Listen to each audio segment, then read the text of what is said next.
Welcome to today's webinar about customized employment and expanding opportunities for youth with disabilities. My name is Caleb Berkemeyer. I'm the training specialist with the Mid-Atlantic ADA Center, which is a grant-funded project of TransCen, Inc. And it's my pleasure to introduce to you today our speaker, Dr. Laura Owens. Laura is the president of TransCen, Inc. and has over 30 years of experience with a strong background as a national leader in the disability employment field. She is currently an associate professor at the University of Wisconsin-Milwaukee in the education department, where she teaches courses focusing on high school inclusion and transition from school to work. She is also the founder and president of Creative Employment Opportunities, Inc. in Milwaukee, which she founded in 1991. Prior to joining TransCen, Laura served as the executive director of APSE, the Association of People Supporting Employment First, a national organization focusing on the advancement of integrated employment for people with disabilities. She's an internationally known speaker, having presented to businesses, organizations, schools, and at conferences around the world. And having worked with Laura for a while now, I can tell you personally, her enthusiasm and passion for this work is unmatched. So with that, Laura, I'll turn it over to you. Thank you so much, Caleb, for that great intro. I appreciate it. And welcome. Today we're going to be talking about expanding employment opportunities for youth using customized employment strategies. And this is an introduction seminar. So later on we'll be doing more in-depth webinars on this. Next slide. So for those of you who might know me, I love to laugh and joke around, and I love cartoons. And so this first slide, slide 8, has Dennis the Menace watching his grandfather handwriting a note. And Dennis says to his father, can you believe it? Gramps still uses emails on paper. So I use this just to kind of note that times are changing, and this is a super exciting time for us. For youth with disabilities and individuals with disabilities as a whole. Slide 9. So let's just talk a little bit very quickly about what we did in the past and why it didn't work. The first thing that we used to do, and I still unfortunately hear today, is this idea of job readiness, that people with disabilities and youth with disabilities have to be ready before they can participate in employment or community employment. And the reality is nobody's job ready. We become job ready by working. We become job ready by being part of the labor market. The second thing is that we focused a lot on jobs rather than careers. And I think that's our new frontier when we're talking about customized employment, is not just jobs, but understanding that a job leads to another job, that leads to another job, that ultimately leads to a career. And that's really what we want for our young adults with disabilities. This one is one that I still think we have a little ways to go, and that is this idea of being realistic and having lowered expectations for young adults with disabilities. I love this quote by Dr. Roy Grizzard, who is the first Assistant Secretary of ODEP, the Office of Disability Employment Policy, and he said that people with disabilities should be spared the soft bigotry of low expectations. So this idea that people with disabilities need to be realistic about their jobs or their career choices needs to be really looked at, because having worked with individuals for the last 30 years, I have seen people with disabilities go way beyond the expectations anybody ever had of them. My famous example of this is a young man that I worked with. His name was Digby, and he really struggled. He had 6 dishwashing positions in 2 years. He was either fired or he quit. And when we sat down with his counselor, the question was, what would you like to do, Digby? What kinds of job opportunities are of interest to you? And he said, well, I guess dishwashing, because that's really all he knew, and that's all anybody allowed him to do. Then he looked at me and said, but you know those people who talk to you on the phone at night and they call you during dinner? And I didn't know what he meant at first, and then realized he meant telemarketers. And so I talked to his group home staff, and they said, yes, he is the first person to answer the phone, and with the telemarketers, he starts asking them questions, and then they hang up on him. So it's kind of reverse. But the point was that everybody thought all Digby was able to do was dishwashing, and clearly it wasn't a good job match for him. It's not something he wanted to do. He wanted to talk on the phone. So we assisted him in getting a job at a local marketing firm where he did telemarketing type calls to do research for businesses, and was super successful, worked there for 14 years, and the only reason that he left was because he moved to Florida. So low expectations are something I think across the board we really need to take a look at. And then finally, the focus on placement versus development. When we look at customized employment, we are really looking at job development and really opening up opportunities within businesses. Slide 10. This is another really great quote from a book by Ken Steele. That's The Day the Voices Stopped. It's about a young man with mental health issues, but the statement I think applies across the board that employment should be the expectation, not the exception, and that if people are treated as capable, they often surprise everyone and live up to those expectations. Slide 11.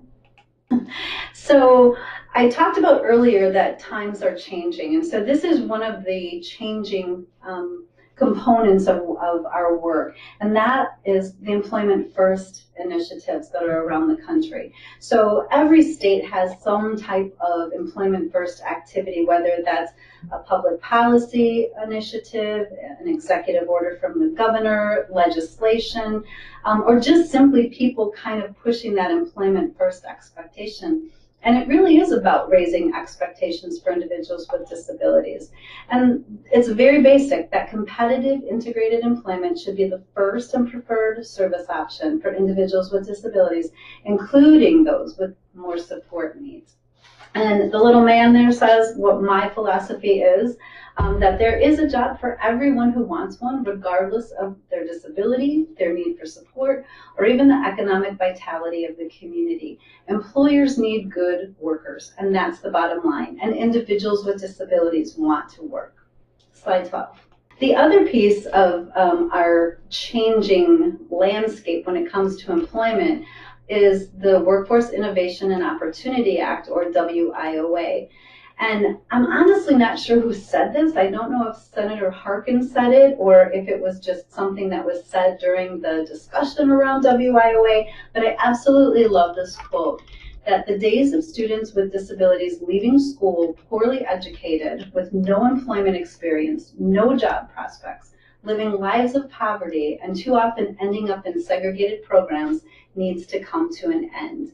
And so to me, Employment First and WIOA go hand in hand in really advancing employment opportunities for young adults with disabilities. Slide 13. So WIOA has 5 components that are called pre-employment transition services.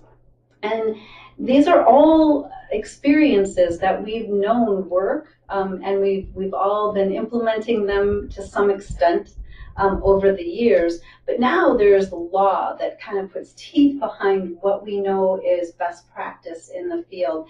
So it's really about helping young adults with disabilities while they're still in school, starting at age 14 under WIOA. So we don't have to wait until they graduate before vocational rehabilitation comes in and sort of starts working with them. We really can have that seamless transition and that good seamless handoff. So these are the 5 areas: job exploration counseling, and vocational rehabilitation can be part of that. They can contract out with adult service agencies in the area. They can work with youth on exploring what kinds of opportunities are out there when young adults graduate high school. Work-based learning experiences, because we know that the best predictor of post-school employment success is having a job or having work-based learning experiences while an individual is still in school. Counseling on post-secondary education options, because that goes back to that idea of career.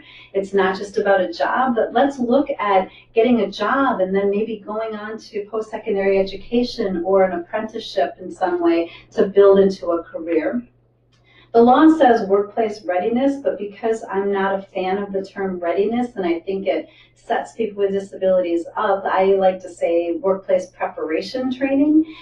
So different curricula that are out there, like Skills to Pay the Bills from the Office of Disability Employment, it will help to kind of give those soft skills and help young adults understand financial literacy. I remember the first young person that I helped get a job, and they got their first paycheck, and they ran to my office and said, they ripped me off. The employer ripped me off. And I was like, what do you mean? And he said, look at all these things they deducted, this FICA and this other stuff. And I was like, oh, FICA. Yes, Social Security. Okay, let's explain what that means. He didn't rip you off.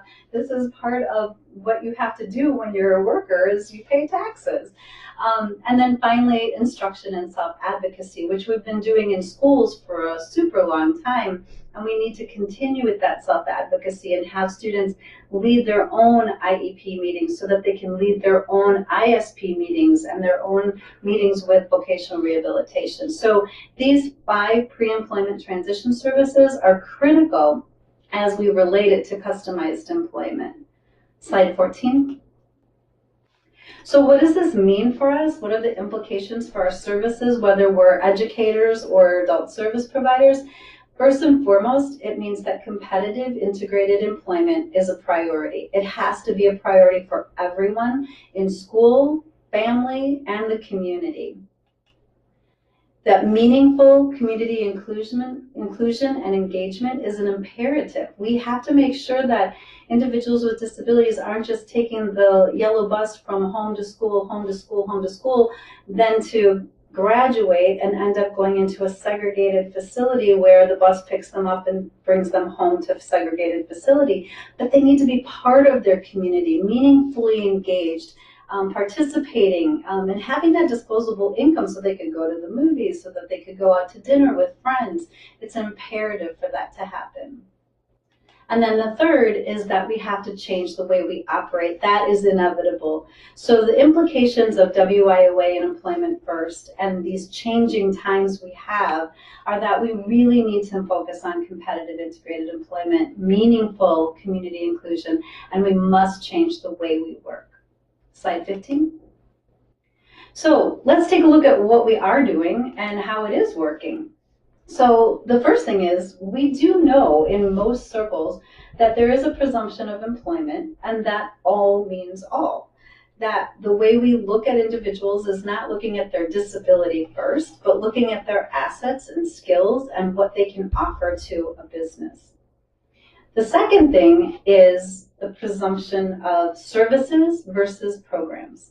One of the ideas that I keep trying to get across to people is that whenever we talk about customized employment or transition, we are offering a service to individuals. So it's a transition service. It's customized employment services.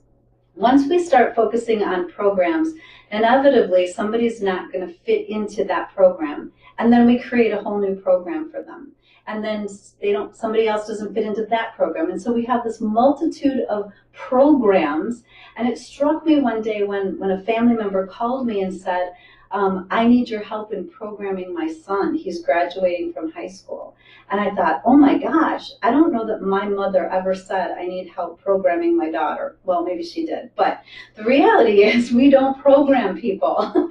We provide services for people. So we really have to change how we work and how we talk, because language is so powerful. So I am giving services to individuals, and they are getting services from me.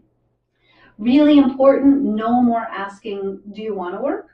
But instead, where do you want to work? And then my charge is to figure out how to help you. Because the reality is, when you ask a high school student, do you want to work? I suspect the answer is going to be no. And if you would ask me if I really want to work, my answer is probably going to be not really. I do it because I have bills to pay. So the question has to be, where do you want to work? Next is opportunity. We have to really provide opportunity, because under customized employment, there is what we consider non-traditional assessment. So it's about exploring, it's about discovering people's interests and talents and passions. I mean, my question to people is, what gets you up in the morning? What gets you excited? Forget about school right now. Forget about anything else. What gets you excited? And that is the foundation of customized employment, is really getting to know the individual. And in order to do that, we have to provide them with lots of opportunities like job shadows in a variety of businesses and environments, not just always in the 5 Fs, the food, filth industry, food, filth, flowers, and filing industry. Internships or work experiences, volunteering in the community. There's nothing wrong with volunteering as long as it's true volunteering and it's not volunteering for life without the opportunity for working in the community for pay. And then ultimately community involvement, and you'll see some stories later on about how the importance of community involvement really allowed people to get employment in the community.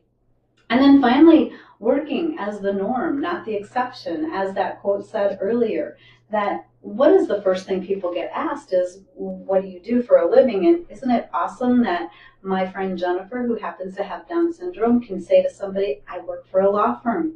And that is what we want for all our youth. Slide 16. What we have to do is we have to change the message. Right now we have a lot of barriers. We have Social Security, which is a perceived barrier. It doesn't have to be a barrier, where you can't work or you can't earn over a certain amount of money, so you can only work 10 hours a week and that's it. You're not job ready, that whole readiness component.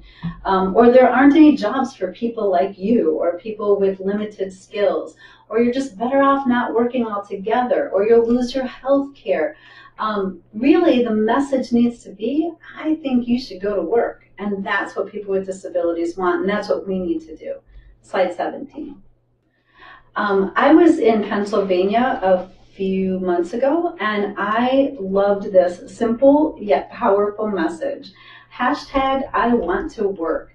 I thought this was super powerful, and this is a photo of people at the governor's office talking about the importance of customized employment, that people with disabilities not only want to work, but they deserve to work, and they are great for business. So I loved that, and I just wanted to put this in here because really that is the epitome of customized employment. Slide 18. So there are two killer concepts that I've already kind of mentioned, this idea of readiness, that people with disabilities need to be ready to work. And again, we need to remember that nobody is ready to work. You become ready by working, and that is the only way. I mean, I even liken it to myself, where I got my degree in special education, and I was going to be a teacher until I walked into my first classroom and thought, holy cow, I don't know how to be a teacher. So my first year was how I learned to be a teacher. We learn by doing, and so there is no such thing as readiness. And then this idea of realistic. Maybe somebody has what we consider to be an unrealistic goal, but then let's talk with them about it. Let's build that self-advocacy and self-determination, and let's help them understand maybe you can't be a doctor, but maybe you can do something in healthcare. And what's more important in that discovery process with customized employment is to find out why that person wants to be a doctor. Maybe they want to be a doctor because they've had so many health issues and they've spent so much time in the hospital that that's all they know, and they think this is what I want to do. I was watching some show the other day, and a young man had suffered a stroke, and he now wants to become a physical therapist because that's what helped him through his stroke. This picture is a picture of Jenna, who came to us and said she wanted to be a teacher. That's what she wanted to do. And of course, most people would look at that and say, she's not really ready to be a teacher. She's not being realistic because she happens to have an intellectual disability. But she's super good with children. And so we worked with a local school district. And as you can see, she is one of the teachers. She is a co-teacher, she calls herself, in the 4K kindergarten classroom. And she is great with the kids, and they love having her there. She is an instructional assistant. but they put her name up on the board because she is a co-teacher. So we have to kind of really think about readiness and realistic as killer concepts in customized employment. Slide 19. So the Office of Disability Employment Policy in 2012 defined customized employment as something that is based on individuals' match between their strengths, conditions, and interests of the job candidates and the business. So customized employment really is looking at what are the needs and what are the interests of the job seeker, and then what are the needs of the business, and how do we make that good match. Slide 20. So customized employment, while people think it's a new model, it really is not such a new model, but we've really codified it. We've really said, here's what customized employment is all about. It really should expand the universally accepted practice of recognizing the power of individuals, power of what they want to do, and the power of the community. So we have that old model of train and place, and they used sheltered workshops or segregated facility-based services to get people ready for work. So we know that that's not something that is beneficial, and it didn't help people with disabilities get employed any quicker or faster or get them jobs any longer. And then we moved to the place and train model, which quickly became the place and pray model, because what we did is we said, oh, Mainer's really, well, let's just put him in this Walgreens. Let's put Caleb into this Home Depot. So we just then placed people instead of really looking at what their passions were. So our new approach of customized employment is to discover, connect, and support. So we're going to discover people's talents and skills and interests. We're going to connect them to the community, and we're going to connect the community to them, and then we're going to provide support. And this is just a picture of Liz. She lives in a rural community. You can tell because this is a family video, and I don't know that they even exist in any other place in the world, but there is a family video store in her community. And she was doing an internship there, and this is what she did, and she restocked all of the videos that came in. And she has a pretty significant disability. You can see that she has her headphones on because noise really does something for her, and she has some behavioral issues. But again, discovering her passions and talents and connecting her. Now the community is more connecting with her, and then we can provide that support. Slide 21. So this idea of readiness, it really is a myth, and it's also a myth when it comes to employers, that we assume that employers are expecting the perfect employees. And I know for myself, as an employer, I certainly want that perfect employee, but I also know I'm probably not going to get the perfect employee, except for Maynard and Caleb. But the reality is we hire people based on what we think. And we hope that they fit into our work culture, and we hope that they fit into what we want them to do for a job. Slide 22. So if you take a look at this list, have you ever worked with anybody who had any of these characteristics? Who had behavioral outbursts, or was chronically late, or who didn't communicate very well, or who got distracted easily, or who was lazy, or who couldn't take criticism, who had a messy office, who acted impulsively? I suspect that every person could say, yes, I worked with or still work with people who fall into these categories. And yet these are all the reasons that we hear why individuals with disabilities can't work. Because they can't take criticism, because they're lazy, because they don't communicate very well, and they don't work very fast. So this idea of readiness is sort of a misnomer. Slide 23. Again, my favorite cartoon are Peanuts. So we have Linus, Charlie Brown, and Lucy. And Linus says, I'd hate to have a job where you had to get up early in the morning. And Charlie Brown says, I'd hate to have a job where you stayed in the same place all day. And of course, Lucy said, I'd hate to have a job where you had to be nice to everybody all the time. While this is funny, preferences are certainly important when it comes to customized employment. So not only is it about being able to do the task, do the job, but it's also about, does that work culture fit that person? And the reality is, with each one of these people, we could probably find and customize a job for everybody, even Lucy, who doesn't want to be nice to everybody all the time. There is a job out there for every one of them. Slide 24. So the first step in customized employment, and this is where educators can really come in and family members can really come in and help us, is to discover the possibilities. Listen to your student and job seeker. Listen to what they're saying. Observe what they're doing, if they're smiling, if they're happy, if they are, kind of jovial while they're doing something. You can pick up a lot on people's body language along with the things that they say, but let's listen to them, because who wants to be stuck in a job that's something they don't really want to do, but it just happened to be a job that was available.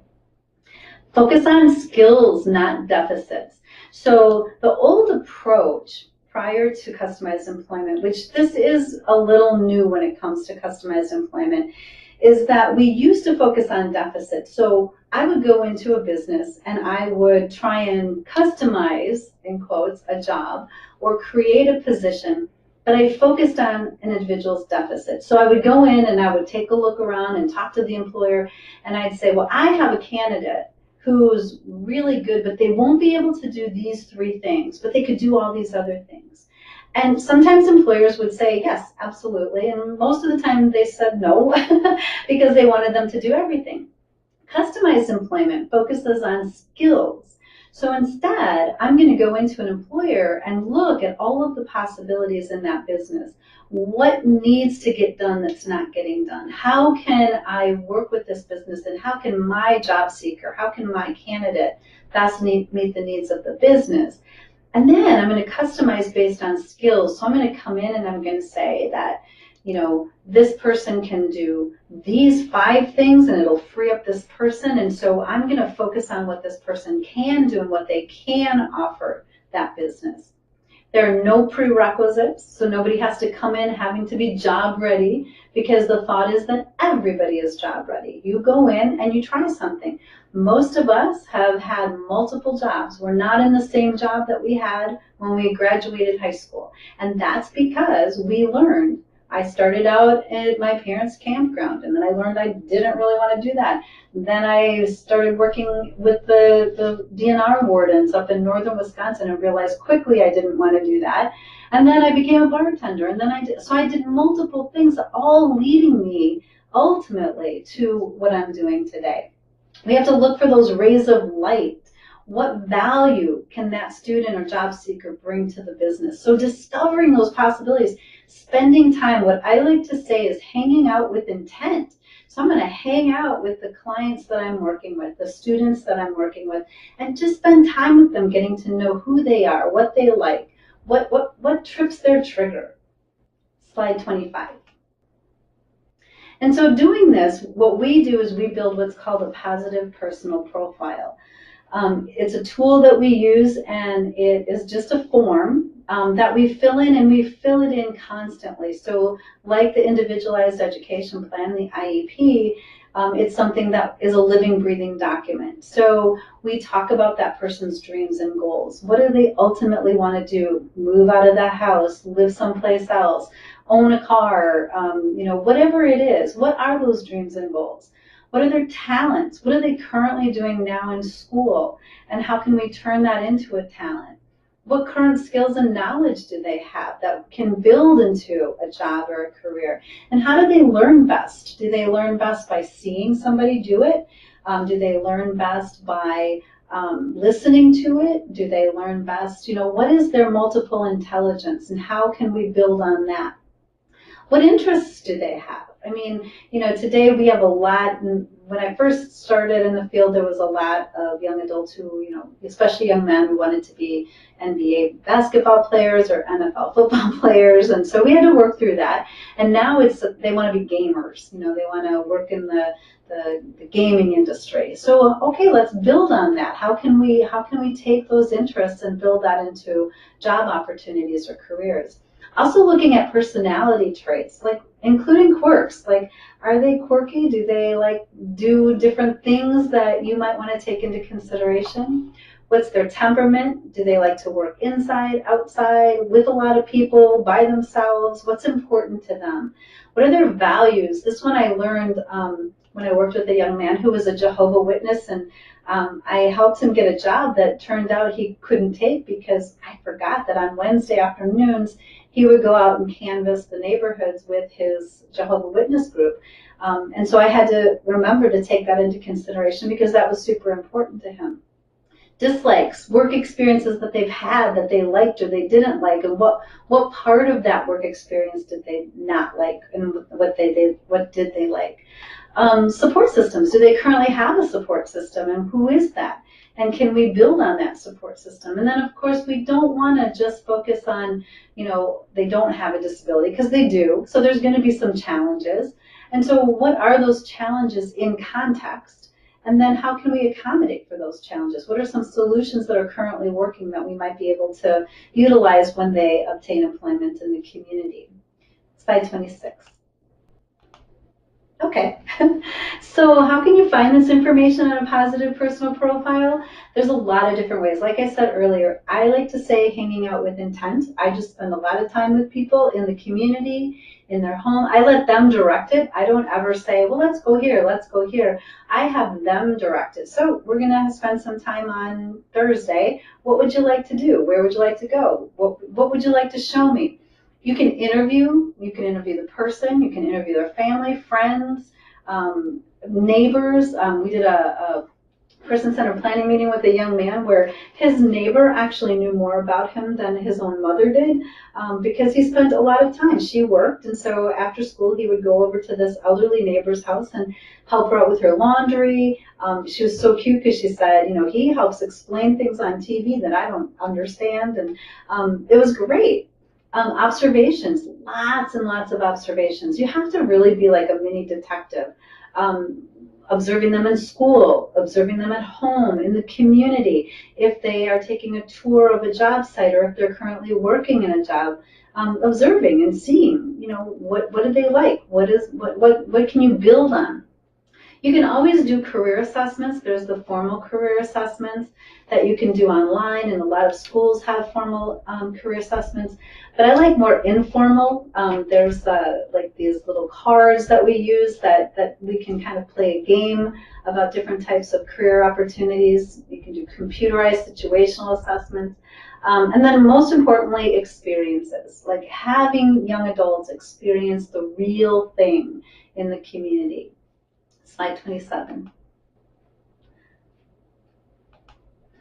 So the most valuable discovery or assessment strategy, really, in my opinion, when it comes to customized employment, is spending time with the job seeker in a variety of settings and letting them direct that opportunity. So asking them where they want to go. And sometimes you've got to start with, here are three options. You choose which one, because the first time I did this, and I remember asking a young adult, what would you like to do? And they said, I don't know, what do you want to do? I said, well, you decide. What would you like to do today? And he looked at me and said, I don't know, what do you want to do? And so we did that like 3 times, and then I realized that I'm not going to get an answer out of him. So then I said, well, we could go out to eat, we could go shopping, or we could go back home and you can show me your bedroom. And he said, oh, okay, I'd like to go out to eat. I said, great. And I said, where would you like to go out to eat? He goes, I don't know, where do you want to go out to eat? So I realized that I'm going to have to work slowly with him and give him options, but it was still ultimately him who directed where we were going to go. Slide 28.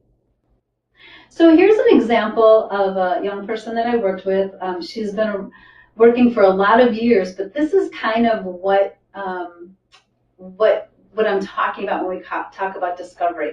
So this is what Maddie's file told me, that she had a developmental disability and she was deaf and blind. She lived in an institution most of her life. She failed, in quotes, at several work placements. She was nonverbal. She had lots of behavioral outbursts. She moved very slowly, and she was very stubborn. So that didn't tell me a whole lot. So I spent a lot of time with Maddie. And what we discovered was that she was actually super curious. She loved variety, and she loved learning new things. We introduced a tactile communication system for her, and she loved learning how to use it. She was pretty sneaky with it, because When we started using it to go to the YMCA, she would always pick the whirlpool and never the bicycle, always the whirlpool. But she loved doing it. She was always smiling. She enjoyed cooking. She loved smelling the food and stirring and pouring, and that physicalness of cooking. And she also liked swimming. But she really likes sitting in the whirlpool, long story short. But you can see the difference. The file said one thing, but we discovered by spending time with Maddie that she had a lot going for her. And so every Friday, Maddie and I would do something, and then we would go have lunch at the Pizza Hut, which was about 5 blocks from her home. And we did this for literally 6 months. And finally, one day, the manager came up to me, and you have to remember, Maddie is deaf and blind and has an intellectual disability. And so I would sit and talk to her. And of course, she didn't talk back to me, but I would talk to her and I'd watch her. And the manager came up to me and said, "So what's the story here?" And I said, "What do you mean, what's the story?" And he said, "Yeah, you're here like every Friday with her. And it's kind of cool how I watch her order her own pizza and her own drink. And but yeah, what's going on?" So I told him, I said, she lives in the community and she's looking for a job. And I'm just spending some time with her to find out a little bit more about her and what she can do. Slide 29. So I took a look at all of this as I'm talking to the employer. I said, what are good jobs for Maddie and what would an employer value in her? She likes cooking. We're at a Pizza Hut. She likes to be busy, working with her hands. She likes swimming, so that was good too. But really those bottom two were really something that an employer would really value. Slide 30. So for 18 years, Maddie worked at Pizza Hut. Not your typical food and filth industry, though, seriously, because Maddie couldn't do a lot of the things that an employer wanted, but we were able to customize because he saw her skills and abilities by hanging out with her in the community. So when he asked me what's the story, he said, "You know what? I have a son with a disability, and I hope this is something that's around when he graduates high school." He was 3 at the time. I said, "I'm sure we'll be around." But Maddie started out making the pizza sauce. When Pizza Hut actually made pizza sauce, they don't make pizza sauce anymore. So that job then moved into stocking the salad bar. Then she made pizza boxes. She filled salt and pepper shakers. Actually, she filled salt shakers. Pepper made her sneeze, so we stopped doing the pepper. But she did all kinds of jobs that were really important for the business, and she worked there for 18 years, and she outlived 12 managers. And then the 12th manager came in and said, "Yeah, we're going to have to lay her off," because it was during the recession. And at first I was devastated, but then I thought 18 years at Pizza Hut, Maddie needs to move on. So long story short, last 6 years, she is now working as an assistant in the office at the Menominee Falls School District, where she purges files. She shreds, she collates, she does all kinds of different kinds of tasks and she's making, I believe the last I heard she was making $9 an hour. Slide 31. So customized employment is really employment where we look at job tasks and we reassign them from an existing job, or we restructure them from one or more existing jobs, or we actually create something to match the skills and accommodation needs of the job seeker and the business. Slide 32. But the thing that's really important to remember is that the benefits have to outweigh the costs. Oh, okay. Are we on the previous slide? Yes, we're on 33. Yep. So the difference between job placement and job development, which I noted earlier, what's really important to remember is that job placement is looking at the opportunities that already exist in a business or in a community. And what happens with a job placement is it puts job seekers in direct competition with job seekers without disabilities. There we go. So there are existing openings. So, it's kind of like filling an order and seeing if that person can fit. But job development, which is really the epitome of customized employment, is that we really look at the unique skills, gifts, talents, of that person, and then we develop or we create opportunities within the labor market, and negotiate those opportunities to meet the needs of both the individual job seeker and the employer. And so the combination builds that employment piece. But what's really important to remember, and I think that's the next slide, slide 34. Oh, okay.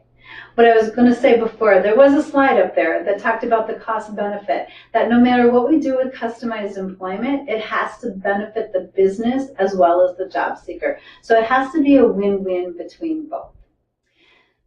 So after discovery, after we get to know the individual, now we really need to look at the essential elements of working with the business.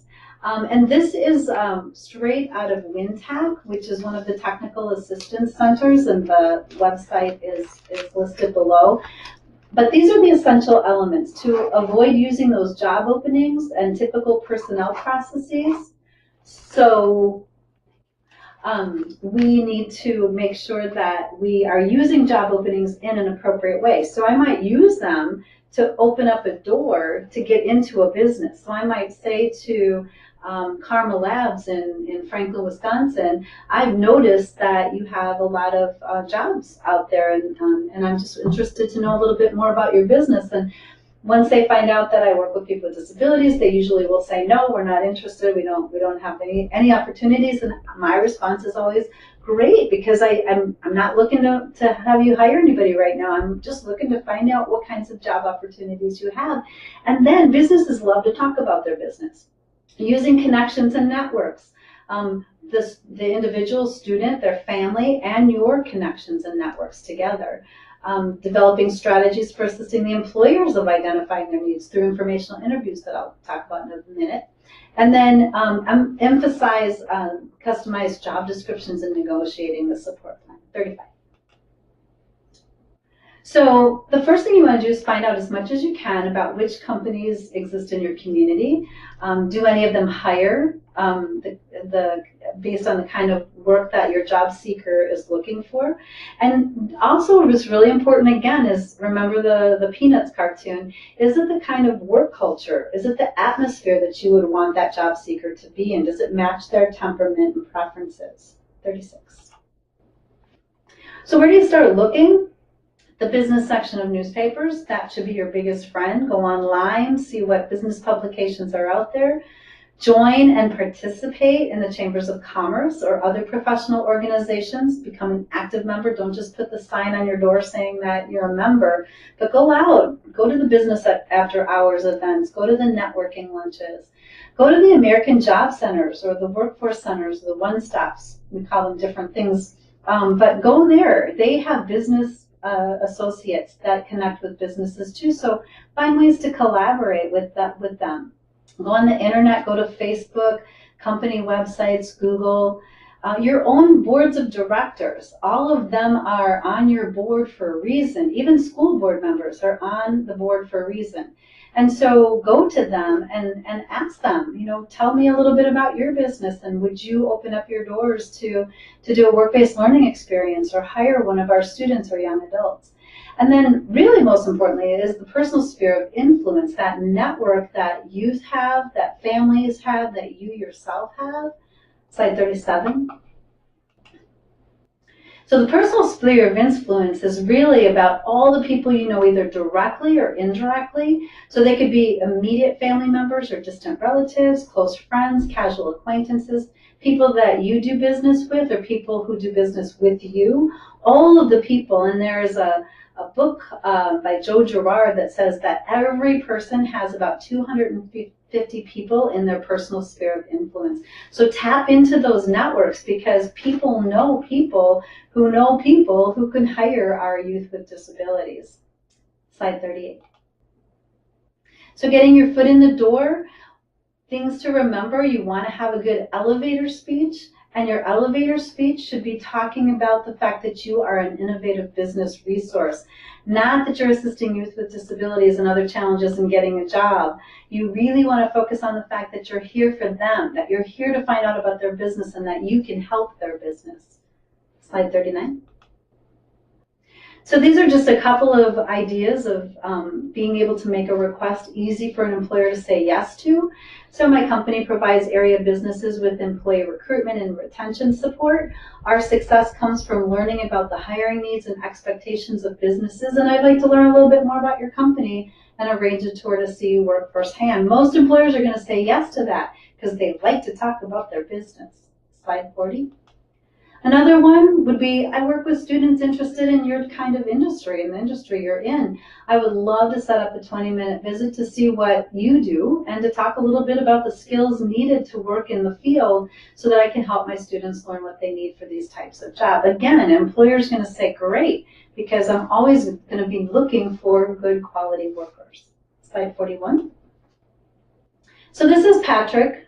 This is a young man that we worked with who, again, was connected to his community. He was on the intramural basketball team. He was a black belt in karate, and not a, quote, special black belt. He was truly a black belt in karate.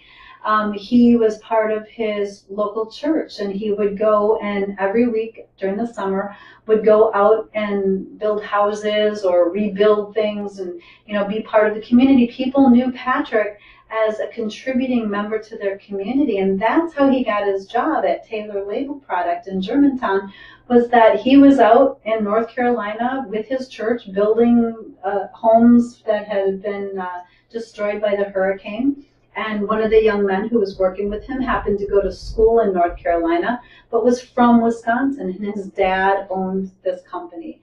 He came back to Wisconsin, told his dad, I met this great young man, he's got a great work ethic, we've got to figure out how to hire him. And of course his dad was like, well, just have him come and apply. He never told his dad that Patrick happened to have Down syndrome. So when he came back, he was like, yeah, let's do it. And what was great about this story was that this company thought they were doing the right thing, and they had given a lot of their work to the local sheltered workshop or segregated facility, thinking that it was a good thing, giving people opportunities to work. So they brought all of that work back and created an opportunity for Patrick to work. And he still works there today, and I think it's probably been like 10 years. So he's been there for quite a long time.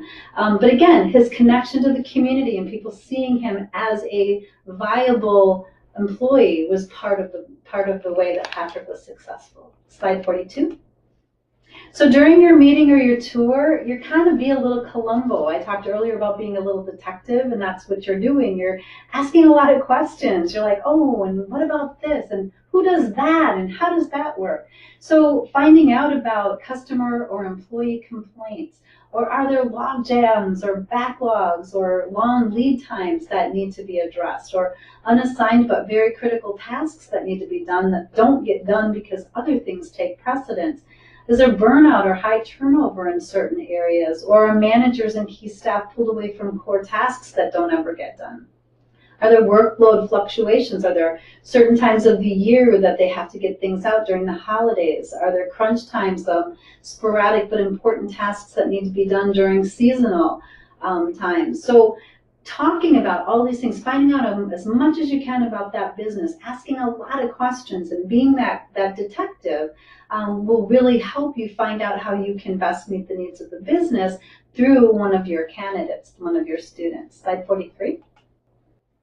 And we do this through the informational interview. The question again for the informational interview is not, do you have any jobs? Because that's not what you're doing during an informational interview. During an informational interview, you're learning more about that company. So your question is, I want to learn more about your business. I want to learn more about your industry. And those are the questions, and that's what an informational interview leads to, good customized employment. Slide 44. So this is an example of Maddie. Maddie did her own informational interview. We went out with her. We were walking around the community, and she said, I want to go to Fresh Time. It's a farmer's market. And she said her mom shops there, and she's always wanted to go. And Maddie, one of Maddie's interests, she had 3 main interests, and one of them was baking. She wanted to do, so we took her in a variety of places for art, which is one of her interests. Music was another one, and then baking.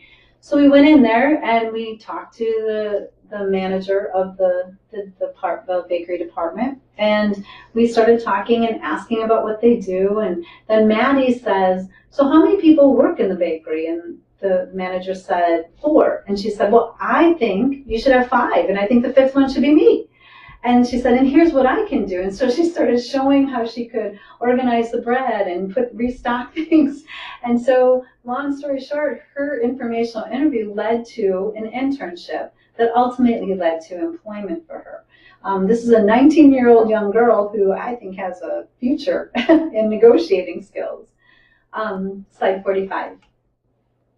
So customizing employment for students with significant disabilities, you want to make sure that you approach an employer you know, or you spend time developing a relationship. That relationship with the employer is super important. You want to sell yourself and your services, not your program, but your services. You want to use features to benefits. You want to focus on job seeker assets, features to benefits. So what are the benefits? Because the benefits have to outweigh everything. Create a customized task list for that person. And then you want to be honest that this person might need some extra support. And so we will make sure to provide that extra support. Slide 46. So my final story is Ivan. This is his positive personal profile. We had done a person-centered planning meeting with him where we had neighbors and family all come together to talk about Ivan and helping him transition from school to work. These are some things that came up in his person-centered planning meeting that we included in his positive personal profile. That he loves sports, especially all Wisconsin sports because he's from Wisconsin. He was sweet, he was independent, he had a close-knit family. He loved to joke around, he was a hard worker, he was very smart. Slide 47. Through the meeting, 2 of his siblings came up and said, you know, we go to school at Marquette University, so we think you should contact Marquette. And here's a name of somebody at the recreation complex that you might want to talk to, and we did. And during our informational interview, we found out that they had 5 full-size basketball courts with about 2,000 students and alumni using the facility every day. And if you're anywhere from the Midwest where it's minus 50 degrees today, I believe, the courts were filthy because in the winter, everybody brings in snow and salt and it's just a mess. And the janitorial staff never really had time to clean them. And it wasn't a priority for them and they didn't really like to do it. Slide 48. So what we did is we completed that informational interview and then we refined the tasks based on the needs of the business. We compared it to Ivan's positive personal profile. We presented an employment proposal to Marquette and set up a working interview, and then we negotiated the terms of his employment. Slide 49. So here's the proposal. These are the things that Ivan loves. He loves Marquette, he loves sports, he's persistent, hard worker, easy to work with. And then we refined the tasks of cleaning the 5 courts during the peak time, adapting the wet mop so he could drag it behind him because you'll see that Ivan uses a wheelchair, and that he could also pick up the extra basketballs left behind during the time the people were there. Slide 50. And as a result, he is now known as the human Zamboni. And you can see Ivan to the right where he, attached to his wheelchair, is the wet mop. I think his favorite part of the job is going up to these big basketball players and telling them to please get off the court so he can mop the floors. He picks up the balls, and he has become such a great employee there that they have asked him to do the intramural sports and making sure that, he does the scoring for them during intramural times. So super successful based on his interest in customizing employment. Slide 51. So things to remember, listen to your job seekers. Don't expect them to stay in jobs that they don't like, because we wouldn't. Always focus on a person's skills, abilities, passions, their assets, what they can offer to a business, not their deficits. Be strategic in approaching targeted companies and get to know them, develop relationships with them, and understand that you have to infiltrate that hidden job market. So that networking, connecting with those businesses at Chamber of Commerce meetings and other places. Slide 52. Always remember that employers are looking for employees no matter what, even in times of recession, they are always looking for good employees who are interested in their business and willing to learn. Get to know employers. Relationships is huge. Present relevant skills, again, about focusing on the assets of that person. Use a visual resume.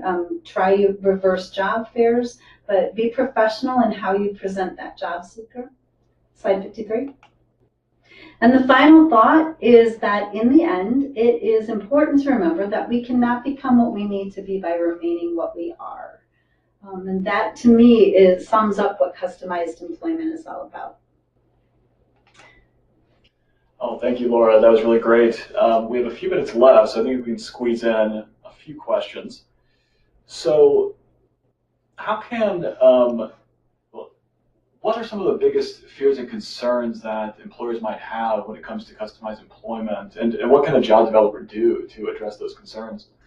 Yeah, that's such a great question. So when we talk about customized employment, it really is about the relationship. So if you have a relationship with that business or with that employer and you connect with them, then it's much easier to ask them, you know, what are you afraid of? Or what are your concerns about hiring this person? When you just go in cold off the street and try and say, okay, I'm going to try and customize this opportunity and pull different jobs and pull them together, then employers are more fearful of things like liability and well, they've got to be able to do all these jobs and they have to be able to, you know, we cross-train everybody. So that's when you get those barriers. But if I go into a business and I really develop that relationship over time, so customized employment is really not something that happens like, you know, in a minute. Like you really have to spend time in the community. When I see our employment consultants sitting behind their desk, I worry because they really need to be in the community. So employers are much more willing to say, okay, you know, I'm going to give this a try because I know you and I trust you. And so those fears and concerns are kind of alleviated. Is it necessary to manage expectations of employers or the youth that we're looking to create an opportunity for? And if so, how do you go about doing that? Yeah, I think that's a really good question because going back to those expectations, sometimes what will happen is we customize an employment opportunity and then that's their job forever. So it's kind of already that low expectation. They go in and they do just that one thing. So Maddie, for example, she could have gone in and then only made pizza sauce, which meant she would have lost her job much earlier because they wouldn't have seen her as being able to do other tasks. So we expanded her tasks. So when you customize employment, you want to make sure that this is their entry level. So when they first start a job, they're going to be able to work sort of at this baseline. But then as you support people, you want them to understand and the employer to understand, we want you to now add more job duties so that that person can be seen as a more valuable employee. Patrick has multiple jobs that he does on the job that he didn't start out doing, but he's doing them now. So now he's seen as a valuable employee. And then the job seeker starts seeing themselves in a different light, like, wow, I can actually do these kinds of things. Let's end on one more question here. What would you say are the biggest benefits of customized employment? I think the biggest benefit is that it meets the need of both the business and the job seeker. The reality is, I think we forget that we are all supported employees and we all have customized jobs. Employers have job descriptions, but those are only recommendations, really. Most of us have job descriptions. Most of us don't know what's on our job description, but if we do, we don't do everything equally well. We are customizing our jobs because employers look at us and say, wow, I hired you for all of this, but you are really good at these three things. I want you to focus on these three things. So customized employment, I think, shouldn't be seen as this thing we do just for people with disabilities. I think it's something that we all do. We all are supported on our jobs by our family, our coworkers, our friends, and then we all have customized jobs. Employers look at us and say, these are the skills that you're bringing to my business. And as long as I am of value to that business, then they're going to keep me on. It's fantastic. A great way to end. So thank you everyone for joining us. As a reminder, we will be sending out session evaluations, so check your email for that. We'd love to hear your feedback on today's session. On slide 55, for a certificate of participation or CRCC credit, the code that you need to submit to us is WORK, W-O-R-K, WORK. And you can consult the reminder email about how to submit that to us. Be sure to submit that by 5 p.m. Eastern Time on Wednesday, February 6th. And on slide 56, TransCen is a national organization offering web-based and in-person training for state agencies, schools, provider organizations, and others interested in meaningful work and community inclusion for individuals with disabilities. You can check out our website for upcoming training and webinars at transcen.org. You can call us with any questions you have at 301-424-2002, and you can also email us at inquiries@transcen.org. So on behalf of Laura and TransCen, we thank you for joining us today.